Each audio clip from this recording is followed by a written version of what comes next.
ಸ್ನೇಹಿತರೆ ನಮಸ್ಕಾರ. ವಿಡಿಯೋ ಸೆಷನ್ಗೆ ಸ್ವಾಗತ. ನಾನು ಲಾರೆನ್ಸ್ ಸರ್. ಈ ಒಂದು ಸೆಷನಲ್ಲಿ 6th semester BCom assessment of non individuals and filing of ಐಟಿಯಾಸ್ ಸಬ್ಜೆಕ್ಟ್ನ ಡಿಪ್ರಿಸಿಯೇಷನ್ ಚಾಪ್ಟರ್ ಸಂಬಂಧಪಟ್ಟಂತೆ ಒಂದು ಲೆಕ್ಕನ ಮಾಡೋಣ. ಪ್ರಾಬ್ಲಮ್ ಈ ರೀತಿ ಇದೆ. Lisa owns 2 assets. In bracket they have given machinery, asset A and asset B. On April 1st, 2024, rate of depreciation 25%. Depreciated value as on 1st April 2024 is 2,37,000. She purchases asset C on 31st May 2024 for 20,000 and sells asset A on 12th December 2024 for 10,000 rupees, asset B on 12th December 2024 for 15,000 and asset C on 1st March 2025 for 24,000. Determine the amount of depreciation. Ignore alternative tax regime under section 115 BAC. ಸ್ನೇಹಿತರೆ, ಈ ಒಂದು problem ಅಲ್ಲಿ ನಿಮ್ಗೆ ಗೊತ್ತಾಗ್ತಾ ಇದೆ. ಅಲ್ಲಿ bracket ಅಲ್ಲಿ ಕೊಟ್ಟಿದ್ದಾರೆ ಮಷಿನರಿ ಅಂತ. ಇದು ಮಷಿನರಿ ಸಂಬಂಧಪಟ್ಟಂಗೆ, ಅಂದ್ರೆ ಪ್ಲಾಂಟ್ ಅಂಡ್ ಮಷಿನರಿಗೆ ಸಂಬಂಧಪಟ್ಟಂಗೆ. ಅದರ ಅರ್ಥ ಏನಂದ್ರೆ, ಹೊಸ ಅಸೆಟ್ ಏನಾದ್ರು ಪರ್ಚೇಸ್ ಮಾಡಿದ್ರೆ ನಾವು ನಾರ್ಮಲ್ ಡಿಪ್ರಿಸಿಯೇಷನ್ ಕೊಡಬೇಕಾಗತ್ತೆ. ಅಡಿಷನಲ್ ಡಿಪ್ರಿಸಿಯೇಷನ್ 20% ಕೊಡಬೇಕಾಗತ್ತೆ ಬೇಸ್ಡ್ ಅಪಾನ್ ದ ಯೂಸೇಜ್. ನೋಡಿ, Lisa owns 2 assets A and B ಅಂತ 2 ಅಸೆಟ್ ಇದೆ ಅಂತ ಅವಳ ಹತ್ರ. ಇವತ್ತು ನಮ್ಮ ವರ್ಷದ ಪ್ರಾರಂಭದಲ್ಲಿ 1st April 2024 ಅಲ್ಲಿ 2 ಅಸೆಟ್ ಇದೆ, ಅಂದರೆ ಓಲ್ಡ್ ಅಸೆಟ್ಗಳು 2 ಅಸೆಟ್ ಇದಾವೆ ಅಂತ. ಅದರ ರೇಟ್ ಎಷ್ಟು ಅಂದರೆ 25% ಅಂತೆ. ಅದರ ವ್ಯಾಲ್ಯೂ, ಡಿಪ್ರಿಸಿಯೇಟೆಡ್ ವ್ಯಾಲ್ಯೂ, ಅದೇನು ಹೇಳ್ತಾರೆ, depreciated value as on 1st April 2000 opening WDB ಬಂದು 2,30,000 ಅಂತ ಹೇಳ್ತಾ ಇದ್ದಾರೆ. ಅರ್ಥ ಅಂದರೆ ಓಪನಿಂಗ್ WDB ಕೊಟ್ಟಿದ್ದಾರೆ, ನಮ್ಮ ಹತ್ರ 2 ಅಸೆಟ್ ಇದೆ, ಎ ಬಿ 2 ಅಸೆಟ್ ವ್ಯಾಲ್ಯೂ ಸೇರಿ ಟೋಟಲ್ ಅಮೌಂಟು 2,37,000 ಆಗಿದೆ.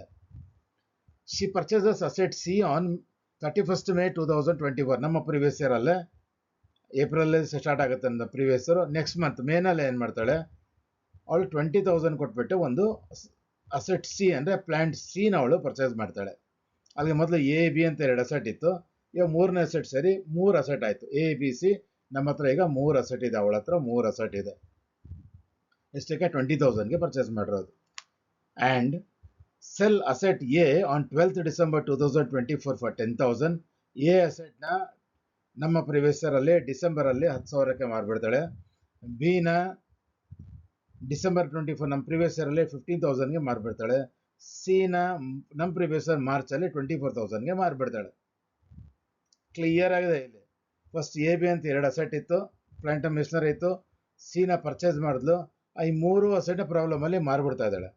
ನಮ್ಮ ಪ್ರಿವಿಯಸ್ ಎಂಡ್ ಆಗೋದು 31st March 2025ಗೆ. ಇದು 3 ಅಸೆಟ್ 1st March 2025 ಮುಂಚೆನೇ ಮಾರ್ಬಿಟ್ಟಿದ್ದಾರೆ, 1 ಅಸೆಟು ಇಲ್ಲ. ಅವಾಗ ನಾನೇನು ಹೇಳಿದ್ದೀನಿ, ಕೆಲವೊಂದು ಸಾರಿ ನಮ್ಮ ಹತ್ರ 1 ಅಸೆಟ್ ಇಲ್ಲ ಅಂದರೆ ಅಮೌಂಟ್ ಉಳಿದ್ರೂ ಕೂಡ ನಾವು ಡಿಪ್ರಿಸಿಯೇಷನ್ ತೊಗೊಳಕ್ಕೆ ಬರೋದಿಲ್ಲ. ಅದರದ್ದು WDB ಬಂದು ನಿಲ್ ಅಂತ ನಾವು ಘೋಷಣೆ ಮಾಡಬೇಕಾಗತ್ತೆ, ಅನೌನ್ಸ್ ಮಾಡಬೇಕಾಗತ್ತೆ. ಇಲ್ಲಿ 3 ಅಸೆಟ್ ಇದೆ, 3 ಅಸೆಟ್ ನಮ್ಮ ಪ್ರಿವಿಯಸ್ ಅಲ್ಲೇ ಮಾರ್ಬಿಟ್ಟಿದ್ದೀವಿ. ನಮ್ಮ ಪ್ರಿವಿಯಸ್ ಕೊನೆಯ ದಿನ ನಮ್ಮ ಹತ್ರ 1 ಅಸೆಟು ಇಲ್ಲ ಅಂತ ಅಮೌಂಟ್ ಉಳಿದ್ಬಿಟ್ಟಿರುತ್ತೆ. ಕೆಲವೊಂದು ಹೇಳಿದ್ನಲ್ಲ, ಇವಾಗ ಅಸೆಟ್ ಇಲ್ಲ, ಅಮೌಂಟ್ ಉಳಿಬೋದು. ಅಮೌಂಟ್ ಉಳಿದ್ರೂ ಕೂಡ ನಾವು ಅಮೌಂಟ್ನ ಕನ್ಸೇವ್ ಮಾಡೋಕೆ ಹೋಗ್ಬಾರ್ದು. ಅದನ್ನ WDB ನಿಲ್ ಅಂತಾನೆ ಬರೀಬೋದು. ಅದ್ರ ಪ್ರಾಬ್ಲಮಲ್ಲಿ ಕೇಳಿದ್ದಾರೆ ಎಕ್ಸಾಮಲ್ಲಿ, ಇದು ನಾವು ಆನ್ಸರ್ ಮಾಡಬೇಕಾಗತ್ತೆ. ಬನ್ನಿ ಆನ್ಸರ್ ಮಾಡೋಣ. ಇದಕ್ಕಿಂತ ಮುಂಚೆ ಪ್ರಾಬ್ಲಮ್ ಆನ್ಸರ್ ಮಾಡೋ ಮುಂಚೆ ನಾನು ಏನು ಮಾಡ್ತೀನಿ, ನೀವು ಪ್ರೊಫಾರ್ಮಾ ಬರೆದ್ಬಿಡ್ತೀನಿ. ಸೈಡ್ ನೋಟ್ ಅಂತ ಬರೆದು ಪ್ರೊಫಾರ್ಮಾ ಫಸ್ಟು ಓಪನಿಂಗ್ WDB ಬರ್ಕೊತೀವಿ, ಆಮೇಲೆ ಅದಕ್ಕೆ ಪರ್ಚೇಸಸ್ನ ಆ್ಯಡ್ ಮಾಡ್ತೀವಿ, ಟೋಟಲ್ ಬರುತ್ತೆ. ಮತ್ತು ಸೇಲ್ಸ್ ಏನು ಮಾಡಿದರೆ ಲೆಸ್ ಮಾಡಿಬಿಡ್ತೀವಿ. ಬರೋ ಅಮೌಂಟ್ನ ಡಿಪ್ರಿಷಿಯಬಲ್ ವ್ಯಾಲ್ಯೂ ಅಂತ ಕರಿತೀವಿ. ಸೊ ಅಲ್ಲಿ ಡಿಪ್ರಿಸಿಯೇಷನ್ ಲೆಸ್ ಮಾಡಿದ್ರೆ ನಮಗೆ ಕ್ಲೋಸಿಂಗ್ WDB ಬರಬೇಕು. ಈ ಒಂದು ಸ್ಟೇಟ್ಮೆಂಟ್ನ ನಾವು ಆನ್ಸರಲ್ಲಿ ಬರೆದು ತೋರಿಸ್ಬೇಕು. ಬನ್ನಿ ಆಗೋದ್ರಲ್ಲಿ. Calculation of depreciation on plant and machinery 3 column table ಹಾಕೊಳ್ಳೋಣ. ಕ್ಯಾಪ್ಷನ್ಸ್ ಬರೆಯೋಣ, ಪರ್ಟಿಕ್ಯುಲರ್ಸ್, ಅಮೌಂಟ್ ಮತ್ತು ಅಮೌಂಟ್ ಅಂತ ಬರೆಯೋಣ. ಬನ್ನಿ, let us follow up the procedure as per proforma. ಏನಿದೆ, WDB ಆಸ್ ಆನ್ 1/4/2024 ಪ್ರಾಬ್ಲಮ್ ಅಲ್ಲಿ ಕೊಟ್ಟಿದ್ದಾರೆ ನೋಡಿ. Depreciated value as on 1st April 2024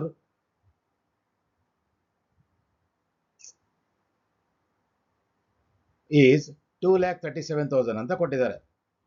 ಅದನ್ನ ಎಂಟ್ರಿ ಮಾಡೋಣ ಬನ್ನಿ. ನಾವಿಲ್ಲಿ ಬರೆಯೋಣ. ಹಾಗಾದ್ರೆ return on value as on 1st April ಎಷ್ಟಿದೆ, 2,37,000. ಅದೇ ಎ ಮತ್ತು ಬಿ ಪ್ಲಾಂಟ್ ಆ್ಯಂಡ್ ಮಿಷನರಿ ಇದೆ ಅಂತ ಹೇಳಿದ್ದಾರೆ ಅವರು. ಸೊ ಅದು 2,37,000 rupees ಆಗಿದೆ. ಸೊ ನೆಕ್ಸ್ಟ್ ಅದಕ್ಕೆ ಏನು ಮಾಡ್ಬೇಕು ನಾವು, ಪರ್ಚೇಸ್ ಮಾಡಿದರೆ ಆ್ಯಡ್ ಮಾಡಬೇಕು. ಅಲ್ಲಿ ಹೇಳ್ತಾರಲ್ಲ, she purchases asset C on 31st May 2024 are for 20,000 rupees ಅಂತ ಹೇಳ್ತಾರೆ. ಇಲ್ಲಿ 20,000ಗೆ ಅವ್ರು ಏನು ಮಾಡ್ತಾ ಇದ್ದಾರೆ, ಇಲ್ಲಿ ಅದನ್ನು ಪರ್ಚೇಸ್ ಮಾಡ್ತಾ ಇದ್ದಾರೆ. ಸೊ ಅವ್ರ ಅಮೌಂಟ್ ಎಷ್ಟಾಯಿತು ನಮ್ಮ ಹತ್ರ ಈಗ 2,57,000 rupees ಅಮೌಂಟ್ ನಮ್ಮ ಹತ್ರ ಇದೆ. ಓಕೆನಾ, ಅದನ್ನು ಟೋಟಲ್ ಅಂತ ಕರಿತೀವಿ. ಬಂದಂಥ ಟೋಟಲ್ ನಾವೇ ಮಾಡಬೇಕು. ಏನಾದ್ರು ಸೇಲ್ ಮಾಡಿದ್ದಾರೆ ಇಲ್ಲಿ 3 ಅಸೆಟ್ ಇತ್ತು, 3 ಅಸೆಟ್ಟು ಮಾರಿಬಿಟ್ಟಿದ್ದಾರೆ ನೋಡಿ. ಅಸೆಟ್ ಸೋಲ್ಡ್ ಯಾವುದು, ಫಸ್ಟ್ ಅಸೆಟ್ನ 10,000 ಮಾರಿದ್ದಾರೆ, ಎರಡನೇ ಅಸೆಟ್ನ 15,000 ಮಾರಿದ್ದಾರೆ, ಮೂರನೇ ಅಸೆಟ್ನ 24,000ಗೆ ಮಾರಿದ್ದಾರೆ. 3 ಅಸೆಟ್ನ ಮಾರಿದಾಗಿದೆ. 3 ಅಸೆಟ್ ಟೋಟಲ್ ಎಷ್ಟಾಗುತ್ತೆ, 49,000 ಆಗುತ್ತೆ. ಫೈಂಡ್ ಔಟ್ ದ ಡಿಫ್ರೆನ್ಸ್ ಬಂದು 2,08,000 ರೂಪಾಯಿ ಇದೆ. ಸ್ನೇಹಿತರೆ, ಇದೊಂದು ನಮಗೆ ಕಾಮನ್ ಸೆನ್ಸ್ ಇದು ನೋಡಿ. ಅಮೌಂಟ್ ಅಂತೂ ಇಲ್ಲಿ ಡಿಪ್ರೆಸಿಬಲ್ ವ್ಯಾಲ್ಯೂ ಅಂತ 2,08,000 ಅಂತೂ ನಮಗೆ ಬಂದ್ಬಿಟ್ಟಿದೆ. ಆದರೆ ನಮ್ಮ ಕಾಮನ್ ಸೆನ್ಸ್, ನಮ್ಮ ಹತ್ರ 2 ಅಸೆಟ್ ಇತ್ತು, 1 ಅಸೆಟ್ ಪರ್ಚೇಸ್ ಮಾಡಿದ್ವಿ, 3 ಅಸೆಟು ಮಾರ್ಬಿಟ್ವಿ, ನಮ್ಮ ಹತ್ರ 1 ಅಸೆಟು ಇಲ್ಲ ಈಗ. ಸೊ ಯಾವತ್ತಾದ್ರೂ ನಮಗೆ ಇಲ್ಲಿ ಅಮೌಂಟು ಡಿಪ್ರೆಸಿಬಲ್ ವ್ಯಾಲ್ಯೂ ತೋರಿಸ್ತಾ ಇದೆ, 1 ಅಸೆಟ್ ಇಲ್ಲ ಅಂದಾಗ ನಾವೇನು ಮಾಡಬೇಕಂದ್ರೆ ಡಿಪ್ರಿಸಿಯೇಷನ್ ಕೊಡೋಂಗಿಲ್ಲ. 1 ಅಸೆಟ್ ಇಲ್ಲ ಅಂದರೆ WDV ಅಮೌಂಟ್ ಡಿಪ್ರೆಸಿಬಲ್ ವ್ಯಾಲ್ಯೂ ಅಂತ ಹೇಳಿದ್ರು ಕೂಡ ನಾವು WDV ಅಮೌಂಟ್ನ ನಿಲ್ ಅಂತ ತೋರಿಸ್ಬೇಕಾಗತ್ತೆ ನೋಡಿ. ಈ ಥರ ಬರಿಬೇಕಾಗತ್ತೆ. ಇದನ್ನು ಕ್ಲೋಸ್ ಮಾಡಿಬಿಡ್ಬೇಕಾಯ್ತಾ, ಬರೆದ್ಬಿಟ್ಟು ಕ್ಲೋಸ್ ಮಾಡಿಬಿಟ್ಟು ಇಲ್ಲೊಂದು ನೋಟ್ ಬರ್ದಿ ನೋಡಿ. Since all the assets in the block were sold, depreciation is possible to allow and WDV of the stock will be empty ಅಂತ. ಸೊ ಇಲ್ಲಿ ಏನಾಗುತ್ತೆ ಅಂದರೆ ಇಲ್ಲಿ ಈ ಒಂದು ಡಿಪ್ರಿಸಿಯೇಷನ್ ನಾವೇನು ಮಾಡ್ತಾ ಇದ್ದೀವಿ, ಕೊಡೋಕ್ಕಾಗಲ್ಲ ಅಂತ. ಯಾವಾಗ ನಮಗೆ ಅಸೆಟೇ ಇಲ್ಲ, ಅಮೌಂಟ್ ಇದ್ದರೂ ಕೂಡ ನಾವು ಇಲ್ಲಿ ಪೂರ್ತಿ ಎಂಟಿ ಆಗಿಬಿಟ್ಟಿದೆ, ಅಸೆಟ್ ಒಂದೂ ಇಲ್ಲ, ಪೂರ್ತಿ ಅದೇನಾಗಿದೆ, ಅಸೆಟ್ ಎಲ್ಲ ಮಾರ್ಬಿಟ್ಟು ಝೀರೋ ಆಗಿಬಿಟ್ಟಿದೆ. ಆದ್ದರಿಂದ ನಾವು WDV ಏನಂತ ಟ್ರೀಟ್ ಮಾಡಬೇಕಂದ್ರೆ return on value of the on 31st March is ಏನಂತ ಕರಿಬೇಕು, ನಿಲ್ ಅಂತ ಹೇಳಬೇಕಾಗತ್ತೆ ನಾವು. ಸೊ ಸ್ನೇಹಿತರೆ, ಈ ಒಂದು ಪ್ರಾಬ್ಲಮ್ಮು ಯಾವ ರೀತಿ ಇದೆ ಅಂದರೆ, ನಿಮ್ಮನ್ನು ಟೆಸ್ಟ್ ಮಾಡೋಕ್ಕೆ ಇದು ವ್ಯಾಲ್ಯೂ ಆ್ಯಡೆಡ್ ಏನಂದರೆ, ಒಂದು ವೇಳೆ ನಮ್ಮ ಹತ್ರ ಇರುವಂಥ ಅಸೆಟ್ಟು ಪರ್ಚೇಸು ಮಾಡಿರೋದು, ಸೇಲ್ ಮಾಡಿರೋದು ಮತ್ತು ಮಾಡಿ ಕೊನೆಯ ದಿನ 31st Marchಗೆ 1 ಅಸೆಟ್ ನಮ್ಮ ಹತ್ರ ಇಲ್ಲ ಅಂದರೆ ಆ ವರ್ಷಕ್ಕೆ ನಾವು ಡಿಪ್ರಿಸಿಯೇಷನ್ ತೋರ್ಸೋಕ್ಕೆ ಬರೋದಿಲ್ಲ. ಅಸೆಟೇ ಇಲ್ಲ ನಿಮ್ಮ ಹತ್ರ, ಡಿಪ್ರಿಸಿಬಲ್ ವ್ಯಾಲ್ಯೂ ಬಂದಿದ್ರೂ ಕೂಡ ನಾವು ರಿಟರ್ನ್ ಆನ್ ವ್ಯಾಲ್ಯೂನ ನಿಲ್ ಅಂತಲೇ ಬರೀಬೇಕಾಗತ್ತೆ ಅಂತ ಈ ಒಂದು ಪ್ರಾಬ್ಲಮ್ ಮುಖಾಂತರ ನಾವು ಕಲ್ತ್ಕೊಳ್ತೀವಿ. ಸ್ನೇಹಿತರೆ, ಈ ಒಂದು ಪ್ರಾಬ್ಲಮ್ ನಿಮ್ಗೆ ಅರ್ಥ ಆಗಿದೆ ಅಂತ ಭಾವಿಸ್ತಾನೆ. ಮುಂದಿನ ವಿಡಿಯೋ ಸೆಷನಲ್ಲಿ ನಾವು 14 ಪ್ರಾಬ್ಲಮ್ ಮಾಡೋಣ. ಅಲ್ಲಿ ಬ್ಲಾಕ್ 1, ಬ್ಲಾಕ್ 2, 3 ಅಂತ ದೊಡ್ಡ ಪ್ರಾಬ್ಲಮ್ಸ್ನ ಮಾಡೋಣ. ಮುಂದಿನ ಸೆಷನ್ ನಾನು ಬಂದು ನಿಮ್ಮ ಜೊತೆ ಮತ್ತೆ ಇನ್ನೊಂದು ಪ್ರಾಬ್ಲಮ್ ಜೊತೆ ಡಿಸ್ಕಸ್ ಮಾಡ್ತೇನೆ. ಅಲ್ಲಿವರೆಗೂ ನಮಸ್ಕಾರ.